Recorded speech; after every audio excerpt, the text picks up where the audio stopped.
Welcome! In this channel, we explain automotive terms.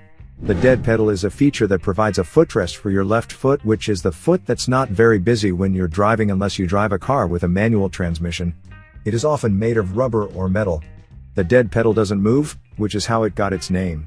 Sometimes it's called a dummy pedal due to the fact that it's not a real pedal. If your car doesn't have a dead pedal, you can add an aftermarket one. It is usually located on the left side of all different pedals in the car's passenger floorboard area.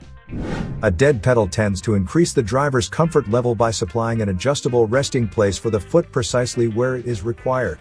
Also, because the dead pedal offers a spot for the foot to relax, the unintentional use of the pedal side of the foot supports clutch is eradicated.